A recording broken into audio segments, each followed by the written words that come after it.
No, this is my story, you know. This is my story.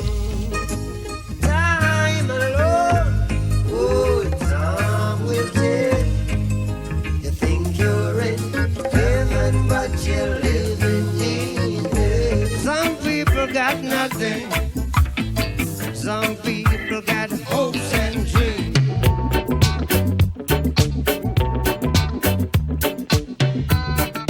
Could you be loved and be loved? That is my father, Bob. We know who our father is and we are the children, so we have to know who we are also.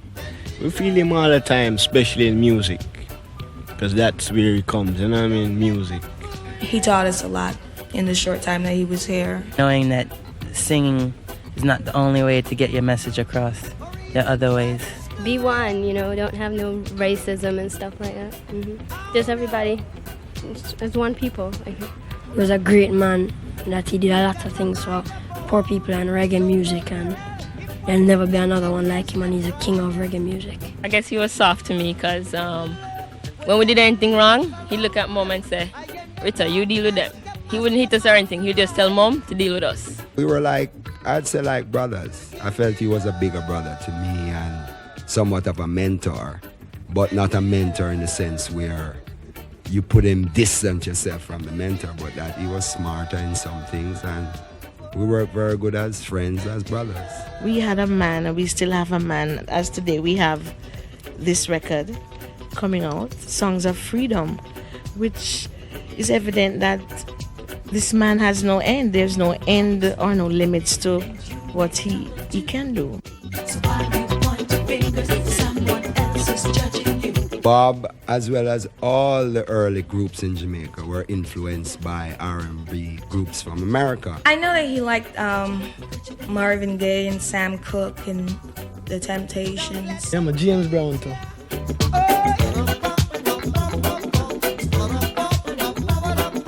Here's a man that inspires not only reggae, but deep down soul. You get a little blues. A little of everything comes out in Bob's music. I think the influence is even coming out now more than, say, when Bob was alive. It was influence in the sense that you had people like Johnny Nash, who came early into the Jamaican reggae music business to seek out somebody like Bob to compose for him. Then it was covered by, Barbra Streisand and other people in the pop world, Sting, Eric Clapton. But in terms of R&B, I think Sidella answered it so perfectly yesterday. He gave them back more soul. A lot more soul, more than they could ever have.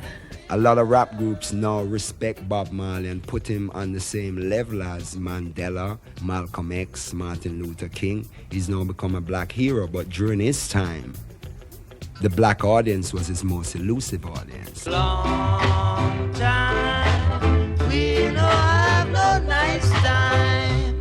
You think about that. He would build his songs like an argument. Like you'd say, Garrick, listen to this argument and tell me how it sounds. He never wrote out lyrics on a piece of paper before. He just pick up his guitar and just start to sing. Now I had difficulty because I was the one supposed to write the lyrics down instead of really taping it by a cassette, which I had to go to. But every time he sang it over, he would change a line in the verse because he's searching. So no, I can't write as fast as he sings, so I don't know which verse to leave out or what to keep in. And he's saying, you're intelligent enough, keep the good ones. All his songs meant something, It wasn't just writing from writing. It always has to be what's happening in the community, in the world, what's happening to this woman or this brother. He wrote from slices of life. Nice Time, which I must let you know, Nice Time was written for me, about me, He called her Nice Time.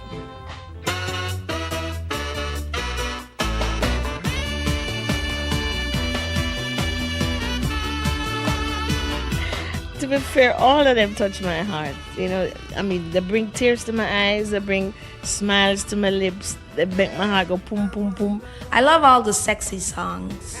The old ones that I haven't really heard. Me not really have no favorite when it comes to my father. All of the music them. high seas or low seas. Yeah, high tide or low tide. Can change tomorrow though. I listen to them, all of them. I don't really prefer the love songs. I more prefer the rebel sort of music with the heavy bass lines. I like all their songs, because, he talks about reality and life and everything. Well, there's one on the box set, right? It's called Craving Like a Choke Puppy. To me, Redemption song maybe his most important song I think he wrote, because it sums up what all the songs were, songs of freedom. And by those words that he used, emancipate yourself from mental slavery, none but ourselves can free our minds, I think is the most important statement he also made in his lyrics. So for me, Redemption song would be a favorite. I think Bob loved that song a lot too. Emancipate yourselves from mental slavery. None but ourselves can free our minds. Have no fear for atomic energy, 'cause none of them can stop the time. The new box set, Songs of Freedom from my father. It's a wonderful piece of art. This have enough different style of daddy. Love and everything involved. So I like that to make people know it more, give them a more human outlook on him to me. Because a different side I'm exposed other than just a militancy side or just a love side. You know what I mean? This is the human side.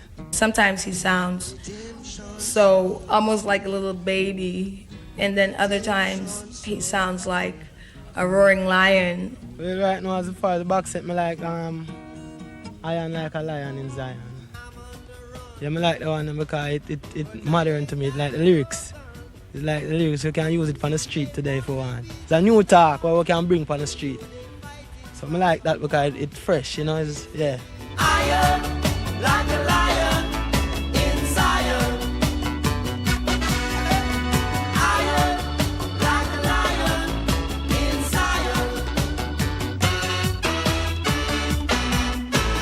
Iron lion Zion. We have also carried Bob's dream further by, on this box set, to give proceeds that would come royalties to the foundation towards building some elementary schools in Ethiopia called the Brahani Selassie Elementary School. Brahani Selassie being Bob's Ethiopian Orthodox christened name. When he was christened in the Ethiopian Orthodox Church, you are given an Ethiopian name. Brahani Selassie means light of the Trinity. I knew the time would come when it would be necessary to have something like we're having now, Songs of Freedom. And with no plans of saying, well, this song or that song. But then Chris Blackwell came along. He has a dream, and he still is working on his dream of bringing forth Bob in the real sense.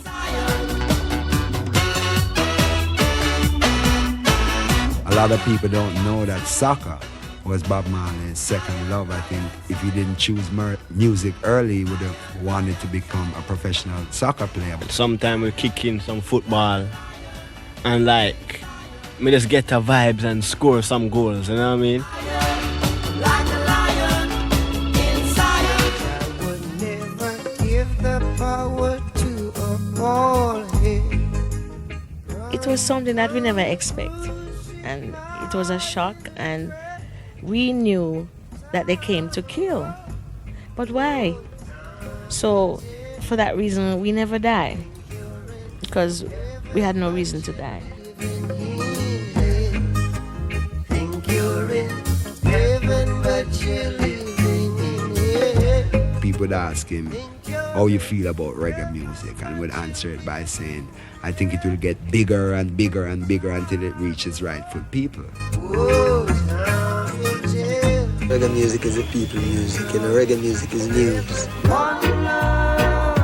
I don't come to bow, I come to conquer. I truly believe that God had put this man, this son, on earth for a purpose, and his purpose is still living. As much as his body is not here, his spirit and his music lives, and his children and his family.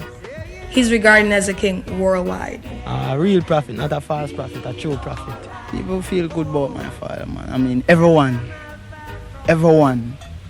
You know, every music that him sing, everyone relate to it. His purpose, mainly here in Jamaica, to help the poor people, you know, get them better education, jobs, whatever. Religion, yes, played a very, very important part because Bob had to show people what his conviction was about, and I think it was very inherent in his music.